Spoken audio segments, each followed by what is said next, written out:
world has heard endlessly of Jamal Khashoggi's death.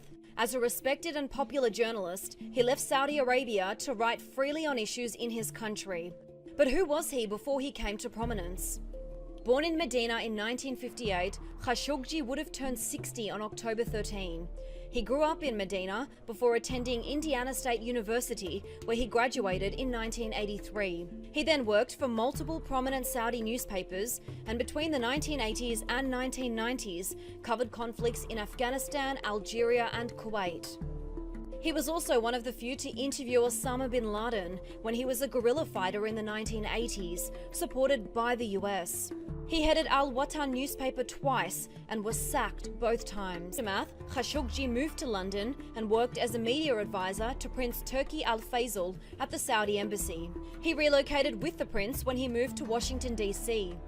Khashoggi would then work as a political commentator, speaking to NBC, BBC, Al Jazeera and Dubai TV on various issues. In 2016, Saudi officials banned him from publishing or appearing on television for criticizing Donald Trump. Then, in September 2017, he went into a self-imposed exile in the US and began writing for the Washington Post, believing he could become a target of the Saudi kingdom. The environment in Saudi Arabia does not allow for constructive criticism or constructive debate and discourse about lively matter that they are going to affect us for the future.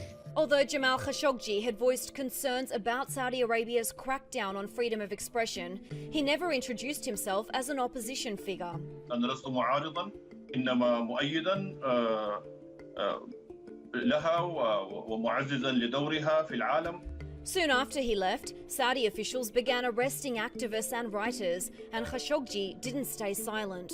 هو فقدان الحرية، الشعور بالعجز أن تقول رأيك حتى وأنت محب للدولة، حتى وأنت محب للملك ولسمو ولي العهد. Khashoggi also voiced his opinion on Saudi Arabia's opposition to political Islam and the Muslim Brotherhood. ما اسمع واحد سعودي مثقف سعودي يطلع على التلفزيون ويهاجم الإسلام السياسي، أقول له يا أخي السعودية هي أب وأم الإسلام السياسي. Before his disappearance, he wrote a series of opinion pieces for the Washington Post that reflected his stance on Saudi politics and relations. But the prominence that came with his writings in Washington may have led to his death. Jamal was sitting in Washington, writing in English, convincing people as a journalist that what's happening in Saudi Arabia at this moment in time is not as good as they would like to believe that it is good. Jamal was the voice of reason where neither Washington, I mean the Trump administration, nor Saudi Arabia wanted at that moment in time. Khashoggi's death may impact journalism in Saudi Arabia and around the world, but his influence is best understood by looking back at what he stood for. He is a fearless journalist. Whenever he believes in something, he will say it. He will say it politely, with wisdom, he knows the boundaries, but eventually he will never cover up on something that he believes it should be public.